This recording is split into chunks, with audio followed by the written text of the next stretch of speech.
Louis, जो सब कुछ छोड़कर भाग निकला था। सत्ता की बंदिशों से आजादी पाने के बाद अब उसे इतिहास की गहराइयों में डूबने का नशा था।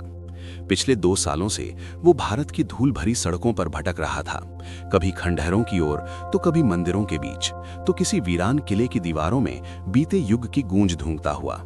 और फिर उस दिन जब वो पंजाब के एक अनजाने इलाके से गुजर रहा था, तो उसकी नजर जमीन से थोड़े ऊपर उठे हुए एक अजीब से उभार पर ठहर गई।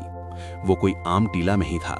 वो जगह बाकी जमीन से कुछ अलग महसूस हो रही थी, जैसे जमीन ने जानबूझकर किसी पुराने सच को छुपा रखा हो। जेम्स ने अपने कंधे से बैग उतारा और उस उभार के पास घुटनों के बल बैठ गया। उसकी उंगलियां धीरे धीरे मिट्टी हटाने लगी, मानो जमीन से वो कोई संवाद कर रहा हो। कुछ ही मिनटों में नीचे से एक ईंट निकली, लेकिन ये ईंट वैसी नहीं थी जैसी उसने अब तक देखी थी। उसका आकार इतना सटीक और समकोणीय था कि जैसे किसी आधुनिक मशीन से बनी हो। जेम्स की आंखों में एक चमक दौड़ गई। उसने खुदाई जारी रखी और कुछ और ईंटें सामने आने लगी। एक दीवार सी सामने बनने लगी थी, जैसे मानो वो कोई पुराना कमरा हो या किसी खोए हुए घर का निशान हो। और तभी उसे एक पत्थर की स्लैब दिखी। स्लैब पर कुछ खोदा हुआ था, जैसे कोई रहस्यमय चित्र, और उसके ऊपर कुछ प्रतीक बने हुए थे। वो चित्र किसी जानवर का था, मगर ये जानवर जाना पहचाना बिल्कुल भी नहीं था। इसके माथे पर बस एक ही सींग था। जेम्स उसे देखकर सिहर उठा और उसके मुंह से निकला, यूनिकॉर्न। लेकिन यूनिकॉर्न तो बस कल्पनाओं का हिस्सा होता है। उसने स्लैब को झाड़कर साफ किया और नीचे उसे कुछ और चिन्ह दिखे, जैसे कोई अज्ञात भाषा लिखी हो, कोई भूली हुई लिपि। वो वहीं जमीन पर बैठ गया और अपनी डायरी खोली और उसमें लिखा, आज मैंने कुछ ऐसा छुआ है जो शायद किसी पूरी सभ्यता की धड़कन थी। ये दीवारें, ये चिन्ह, ये चित्र सब एक ऐसे राज की ओर इशारा कर रहे हैं जिसे अभी तक किसी ने नहीं समझा है। उसे ये नहीं पता था कि उस स्लैब के नीचे जो इतिहास छुपा है वो सिर्फ पुरानी ईंटों का ढेर नहीं, बल्कि एक पूरी दुनिया थी। एक ऐसी दुनिया जो समय से बहुत आगे की थी और अब शायद वो फिर से सुने जाने को तैयार थी। नमस्कार दोस्तों, मैं हूं श्याम टॉमर। स्वागत करता हूं आपका इस वीडियो में। जेम्स की खोज यहीं रुकने वाली नहीं थी। अगले कुछ दिनों तक उसने उसी जगह के आसपास डेरा डाल दिया। हर सुबह सूरज की पहली किरण के साथ वो फिर से मिट्टी हटाने में जुट जाता और हर शाम उसके सामने कुछ नया उभर कर आता। धीरे धीरे वहां सिर्फ ईंटें नहीं, बल्कि एक पूरा शहर सामने आने लगा। चौड़ी गलियां, दीवारों के खंडहर, पत्थर के चबूतरे, और हर कोने से उठता हुआ सिर्फ एक ही सवाल, आखिर ये जगह थी क्या? वो जानता था कि ये कोई साधारण गांव नहीं था। यहाँ की बनावट में अनुशासन था, एक पैटर्न था, ऐसा जैसे वो सिर्फ किताबों में पढ़ा करता था, यूनानी और मिस्र की सभ्यताओं के बारे में। लेकिन ये उनसे भी अलग थी। हर गली सीधी और समांतर थी, जैसे किसी आधुनिक शहर की योजना हो। कुछ घरों में छोटे छोटे कमरे थे और कुछ में गड्ढों जैसे बाथिंग टैंक, जिनमें पत्थर की पाइपें निकली हुई थीं।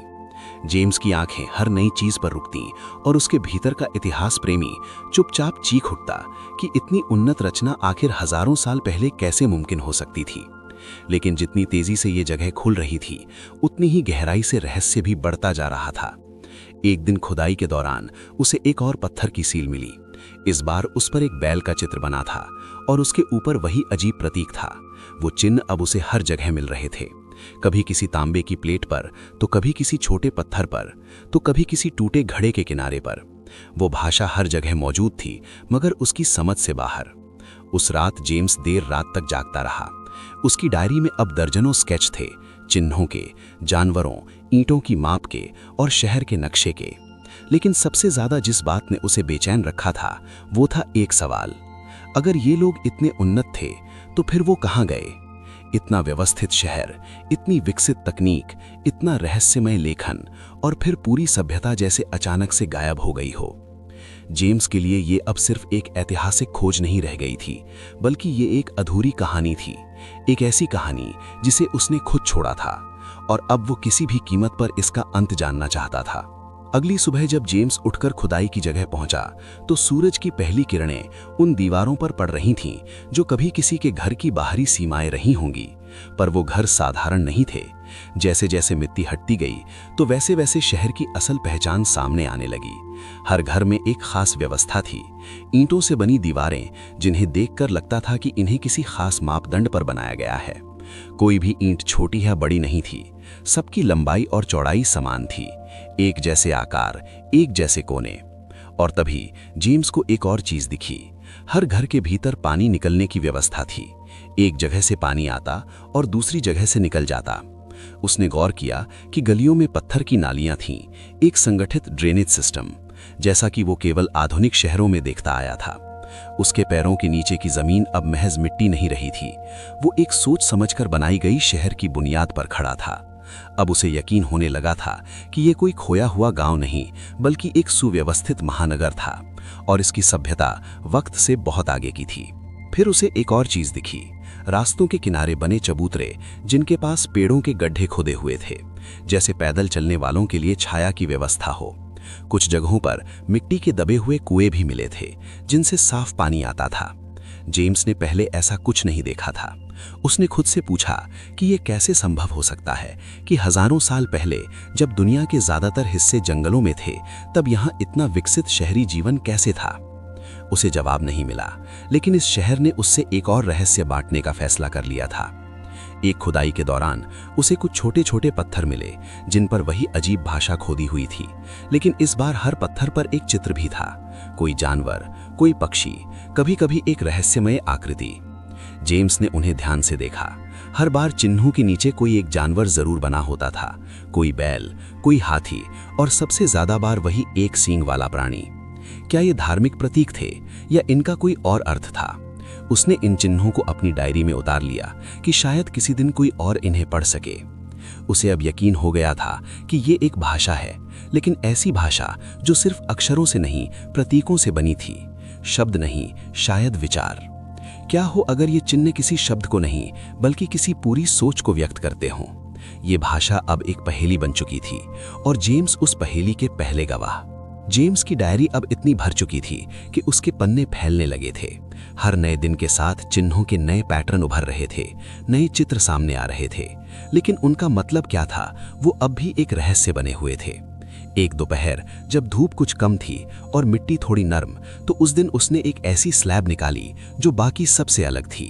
उस स्लैब पर ऊपर 5 छोटे चिन्ह थे और ठीक नीचे एक बड़ा जानवर, लेकिन ये कोई पहचाना हुआ प्राणी नहीं था। उसका चेहरा किसी सांड जैसा था, लेकिन सींग सिर्फ एक था, और उसकी आंखें ऐसी थीं जैसी उसने कभी नहीं देखी थीं। उस चित्र को देखते ही जेम्स की श्वासें हुक गईं, और उसने खुद से कहा कि ये तो वही प्राणी है जो मैं पहले भी कई बार देख चुका हूँ, लेकिन हर बार इसका चेहरा थोड़ा बदला हुआ क्यों लगता है। वो स्लैब को लेकर बैठ गया और एक एक चिन्ह का स्केच बनाने लगा। धीरे धीरे उसे एहसास होने लगा कि ये प्रतीक शब्दों की तरह नहीं, बल्कि किसी कोड की तरह काम करते हैं। कुछ चिन्ह बार बार आते थे, लेकिन अलग अलग संदर्भों में। जैसे एक चिन्ह, एक छोटी सी मछली जैसी आकृति, हमेशा पहले स्थान पर होती थी, और एक और चिन्ह 2 समानांतर रेखाएं अक्सर मछली के बाद ही आती थीं। जेम्स अब पैटर्न समझने की कोशिश कर रहा था, लेकिन हर कोशिश अधूरी रह जाती। कभी एक चिन्ह के साथ 2 जानवर, तो कभी एक ही जानवर के साथ 4 अलग अलग चिन्ह। ये लोग क्या कहना चाहते थे? उसका दिमाग अब थकने लगा था, लेकिन दिल नहीं। शाम होते होते उसने महसूस किया कि ये सिर्फ भाषा नहीं थी, ये उनकी संस्कृति थी। ये चिन्ह शायद उनके नाम नहीं, बल्कि पहचान थे। व्यापार, धर्म, सत्ता, सम्मान। हो सकता है कि हर प्रतीक का एक खास उद्देश्य रहा होगा, पर सबसे बड़ा सवाल ये था कि आखिर ये भाषा क्यों नहीं बची। और उसी सवाल के जवाब ने एक और रहस्य खोल दिया। जेम्स को बताया गया कि इसी इलाके में कुछ और खुदाई हो रही है। एक नदी के किनारे वहां इंसानों के कई कंकाल मिले हैं, कुछ सीधे लेटे हुए, कुछ एक दूसरे से चिपके हुए, जैसे किसी एक ही रात में कोई दुर्घटना हुई हो। वो तुरंत वहां पहुंचा। कंकालों की स्थिति विचलित कर देने वाली थी। कई के सिर के पास मिट्टी में टूटी हुई मिट्टी के मटके के टुकड़े थे, कुछ के पास लोहे की जैसी कोई चीज पड़ी थी। उसने खामोशी से वहां खड़े होकर खुद से पूछा कि यहाँ क्या हुआ होगा। शौक, कोई युद्ध हुआ था, या कोई महामारी, या कोई ऐसा प्राकृतिक संकट जिसने सब कुछ एक ही बार में निगल लिया। कोई निशान नहीं मिला, कोई हथियार नहीं, कोई जलने के चिन्ह नहीं, बस कुछ कंकाल और ढेर सारी खामोशी, जैसे पूरा शहर एक ही झटके में थम गया हो। अब एक ही सवाल बाकी था, क्या इस सभ्यता का अंत अचानक हुआ, या उसने खुद को मिट्टी में दफन कर दिया ताकि फिर कभी कोई उसे जगाने की कोशिश न करे। कई हफ्ते बीत चुके थे। जेम्स लुइस अब उस रहस्य का हिस्सा बन चुका था जिसे उसने खुद भी पूरी तरह नहीं समझा था। उसके लिए वो खंडहर अब सिर्फ पुरातत्व नहीं थे, वो एक दबी हुई चीख थी, एक अधूरी कहानी जो हर पत्थर, हर चिन्ह, हर टूटे बर्तन से गूंज रही थी। लेकिन समय आगे बढ़ चुका था, पूरी एक सदी बीत चुकी थी। जेम्स की डायरी किताबों में सिमट गई, वो पत्थर, वो चिन्ह म्यूजियम की दीवारों पर टंग गए। और फिर कुछ हुआ। साल 2016, हरियाणा के एक छोटे से गांव में कुछ खुदाई चल रही थी। वहां भी ईंटें मिली, लेकिन ये ईंटें सिंधु सभ्यता से पहले की थी। मिट्टी में दबे कुछ कंकालों और बर्तनों की रेडियो कार्बन डेटिंग की गई और नतीजों ने इतिहासकारों को चौंका दिया। वो समय 7000 ईसा पूर्व का था, मतलब सिंधु घाटी की सभ्यता शायद 8000 साल पुरानी थी। इस खोज ने इतिहास की दिशा ही बदल दी। वो जो अब तक मिस्र और मेसोपोटामिया को सबसे पुराना मानते थे, उन्हें स्वीकार करना पड़ा कि भारत की धरती पर सभ्यता ने सबसे पहले श्वास ली थी। लेकिन यहीं पर एक और चौंकाने वाला खुलासा हुआ। नासा की मदद से कुछ भारतीय वैज्ञानिकों ने सैटेलाइट इमेजिंग द्वारा थार रेगिस्तान के नीचे एक सूखी हुई नदी की रेखा खोजी। उस नदी का नाम है सरस्वती। वो नदी जिसे अब तक सिर्फ पौराणिक माना जाता था, अब वो भूगोल में दर्ज हो रही थी। और सरस्वती नदी के किनारे किनारे फैले थे वहीं 1400 से ज्यादा प्राचीन स्थल, जिनमें से 900 भारत में थे। हर स्थल पर वही चिन्ह, वही सील, वही पत्थर की कहानी।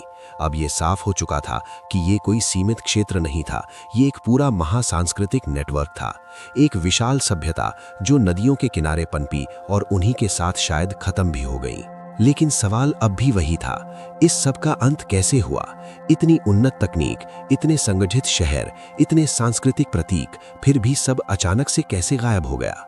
यहाँ विज्ञान भी चुप था। कुछ कहते हैं सरस्वती नदी सूख गई थी, कुछ मानते हैं कि भूकंपों ने शहरों को नष्ट कर दिया, कुछ मानते हैं कि आर्यों का आगमन हुआ, मगर कोई भी उत्तर पूरा नहीं था। क्योंकि आज भी हर खुदाई में कुछ ऐसा निकलता है जो पिछले उत्तरों को झूठा साबित कर देता है, जैसे कि वो सभ्यता खुद चाहती हो कि तुम मुझे पूरी तरह कभी नहीं समझ पाओगे। साल 1984, राजस्थान के एक सूखे इलाके में भारतीय पुरातत्व सर्वेक्षक ASI की एक टीम खुदाई कर रही थी। वहां एक छोटा सा टीला था जिसे पहले मामूली समझा गया, लेकिन जमीन खोदते ही जो निकला उसने पूरी टीम को चौंका दिया। कांच जैसा चिकना पत्थर, उसकी सतह पर उभरे हुए चिन्ह और उन्हीं के बीच दबा हुआ एक छोटा सा लकड़ी का बक्सा। बक्सा अब भी बंद था। जब उसे सावधानी से खोला गया तो उसके अंदर एक पुरानी डायरी रखी थी, चमड़े के कवर वाली, किनारों से जली हुई। उस डायरी पर कोई नाम नहीं था, बस अंदर के पहले पन्ने पर सिर्फ एक वाक्य लिखा था, अगर तुमने ये पढ़ा है तो शायद मैं अब जिंदा नहीं हूं। वो डायरी लिखी गई थी एक पुरातत्वविद द्वारा जो सालों से सिंधु सभ्यता पर काम कर रहा था। उसकी भाषा साफ थी, मगर उसमें बेचैनी थी, डर और उत्तेजना दोनों। पन्ना दर पन्ना वो डायरी जैसे किसी और ही दुनिया की कहानी कहती थी। उस डायरी में लिखा था कि मैंने एक ऐसी जगह देखी है जहां चिन्ह बोलते हैं, जहां पत्थर अपनी आंखें खोलते हैं। ये जगह सच है, मगर इसे समझना इंसान की सोच से परे है। उसमें लिखा था कि खुदाई के दौरान उसकी टीम को एक अजीब सी सुरंग मिली थी, बहुत ही गहराई में। वो मिट्टी और पत्थर के नीचे छिपी थी। वो सुरंग बाकियों से अलग थी। उसकी दीवार पर न सिर्फ चिन्ह खुदे थे, बल्कि उन्हें किसी अजीब से लेप से चमकाया गया था, जैसे वो चमक खुद मिट्टी से निकल रही हो। डायरी में लिखा था कि उस सुरंग के आखिरी छोर पर एक चौकोर कमरा था। वहां एक विशाल पत्थर की स्लैब थी, इतनी भारी कि उसे हिलाना भी मुश्किल था। उस स्लैब पर जो चित्र बना था वो बाकी सभ्यता से बिल्कुल अलग था। एक गोला, उसके चारों ओर 7 आकृतियां और बीच में एक खाली घेरा। मैं नहीं जानता कि इसका क्या अर्थ है, लेकिन जब मैंने उस पर हाथ रखा तो मुझे कुछ महसूस हुआ, जैसे किसी ने मेरी हथेली में कोई कंपन भेजी हो, जैसे कोई चेतावनी। डायरी का आखिरी पन्ना अचानक बीच में ही खत्म हो जाता है। डायरी में लिखा था कि अगर ये मेरी आखिरी एंट्री है तो शायद मुझे वो चीज़ मिल गई है जिसे कभी नहीं छोड़ना चाहिए था। इसके बाद कोई नाम, कोई दस्तावेज, कोई रिपोर्ट नहीं। वो पुरातत्वविद कभी नहीं मिला। टीम का कहना था कि वो लापता हो गया, लेकिन डायरी उसके आखिरी शब्दों को दोहरा रही थी। अब कहानी एक ऐसे मोड़ पर पहुंच चुकी थी जहां सच, इतिहास और कल्पना की सीमाएं एक दूसरे में घुलने लगी थी। सवाल अब सिर्फ सभ्यता के अंत का नहीं था।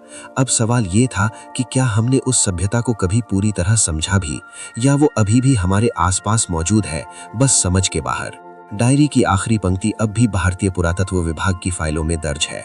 मुझे वो चीज मिल गई है जिसे कभी नहीं छोड़ना चाहिए था, लेकिन किसी ने ये नहीं पूछा कि क्यों नहीं छोड़ना चाहिए था।